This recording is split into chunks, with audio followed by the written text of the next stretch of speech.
നമ്മൾ സാധാരണ white rice എടുക്കാറുണ്ട്, കാരണം വീട്ടിൽ വേറെ അംഗങ്ങൾക്ക് വൈറ്റ് റൈസ് വേണം. അന്ന് പിന്നെ നാടനരി നിങ്ങളെ കാണിക്കാറില്ല, അന്നും ഈ നാടനരി നമ്മൾ വെക്കാറുണ്ട്.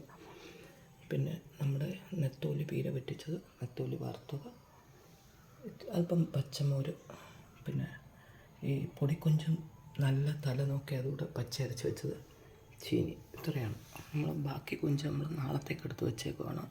ഇവിടെ കൊഞ്ച് തീയലുകാരാണ്, അപ്പോൾ അതിന് വേണ്ടി ഇതിപ്പോൾ ഇത് നല്ല ഫ്രഷ് തലയും കൊഞ്ചൂടെ കറി വെച്ചേക്കണം. ഞാനിങ്ങനെ ചെയ്യാറില്ലായിരുന്നു, ഇവിടുത്തെ ആളുകൾ കഴിക്കത്തില്ല. ഇപ്പം ഈ വെളിയിലൊക്കെ പോകുമ്പോൾ ഈ കിട്ടുന്ന നമുക്കതിനെ കണ്ടിട്ട് നമ്മളും ഇങ്ങനെ ഇതിൻ്റെ ചാറിൻ്റെ കറി ഉണ്ടാക്കാറുണ്ട്. ഇത് നെത്തോലി നമ്മൾ പീര പറ്റിച്ചതാണ്, കുടംപുളി ഇട്ട്. അങ്ങനെ ഇതാണ് നമ്മുടെ ഇന്നത്തെ മെനു. ഈ ഇഷ്ടപ്പെടുന്നവർ ലൈക്ക് ചെയ്യുക, ഷെയർ ചെയ്യുക. Thank you.